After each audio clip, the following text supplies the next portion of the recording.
How to Hide an Empire, A History of the Greater United States. Well, Professor Emefor, I wanted to ask you about the chapter in your book titled Language is a Virus. Obviously, when countries conquer other peoples who speak different languages, there's an issue of what happens to the language and the culture of these of the conquered or absorbed populations.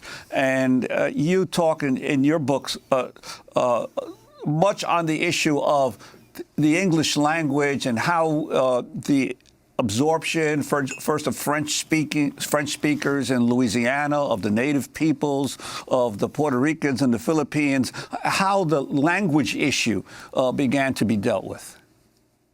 Yeah, it's an important thing to recognize that one of the things that empires do is they try to enforce a sort of homogeneity. They try to export the standards of the motherland onto the colonies, and often that's a violent and difficult process. Certainly that's been true in the United States and its territories as it's sought to export and enforce English. One of the more dramatic instances of this is on Guam, where we have accounts of a naval officer who went around burning all English Chamorro dictionaries as a way to try to extirpate the local language and enforce English.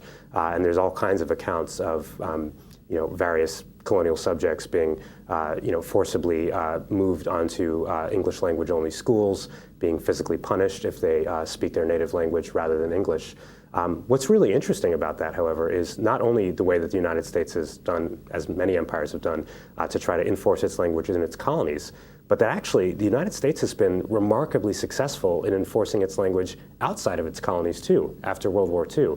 The history of the last 50 years or so has given rise to the remarkable spread of the English language, not just in places that the United States has physically controlled, but in far distant places that it hasn't controlled. Just want to start by giving our praises, honor, and glory to the Heavenly Father, YAHAWAH, BAHASHAM, YAHAWASHI, BAHASHAM, RAWCHAA, QADASH. Just want to say double honors to the elders and the apostles of Great Millstone, who the Lord has set up to show us the way to the kingdom of heaven. Lord's will is less to be edifying. As you can see in that video, man, it breaks down. This is an empire. This is a kingdom. And we're definitely still in captivity. We're still in slavery. This video does prove it more, Jeremiah 17 verse 4. And thou, even thyself. This is what the Lord is telling Jeremiah. And thou, even thyself, shall discontinue from thine heritage that I gave thee, and I will cause thee to serve thine enemies in the land which thou knowest not. For ye have kindled a fire in mine anger, which shall burn forever. So you see, the Lord said we will be discontinued from our heritage, and it will not happen magically. The Lord could do that, but the Lord left tangible evidence. The Lord used his sword, which is Esau Edom. I think that's in Psalm 17. Esau Edom is the sword of the Heavenly Father. So he's the one who the Lord used to put us in line. So all these curses come upon us through mainly Esau Edom. So Esau Edom is the one who cut us off from our heritage. He's the one, our heritage, including our language. This is not our language. Esau beat our language out of our ancestors. And we grow up today thinking this is our language. This is their language. And language is also a part of our heritage, as I said. Baruch 3 verse 8. Behold, we are yet this day in our captivity, where thou hast scattered us for a reproach and a curse, and to be subject to payments according to all the iniquities of our fathers, which departed from the Lord. YAHAWAH, BAHASHAM, YAHAWASHI, our power. So where are we now, man? In the land of our captivity. This is in real time. This is the Bible in real time. Right now we live in it.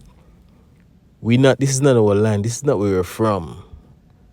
So we are yet this day in captivity, where the Lord has scattered us, and we are a reproach and a curse and a subject to payments.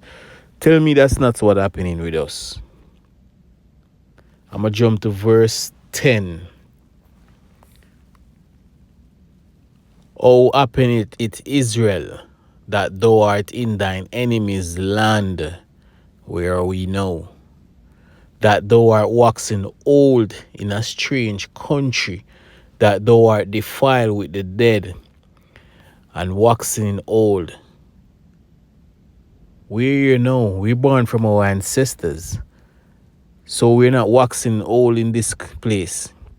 Our ancestors die, a next generation come. Until us now in 2025, we're still here. We are waxing old in a country where we're not from, in our enemy's land. Who are the dead? The dead are these people. We the one who the Lord gave his law, statutes, and commandments to, has blown the breath of life into us. So we are defiled among the dead, with the dead. And these are these people. So you see, the Bible is we're living it in real time, while the scriptures has been made for thousands of years, and it's playing out now in real time. Tell me Yahawah BAHASHAM YAHWASHI is not real.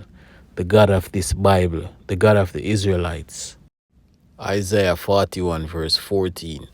And this is the good news, man, that we got a Redeemer to redeem us and to buy us back and to take us out of this problem that we have got ourselves into for generation and generation, years on top of years. But this is all coming to an end soon, man. Isaiah 41 verse 14. Fear not, thou worm Jacob, and ye men of Israel. I will help thee, saith the Lord Yahawah BAHASHAM YAHWASHI, and thy Redeemer, the Holy One of Israel. So you see, we got a Redeemer, man. YAHAWASHI HaMashiach, Yahawah BAHASHAM YAHWASHI. So we're in captivity now, but this won't last forever.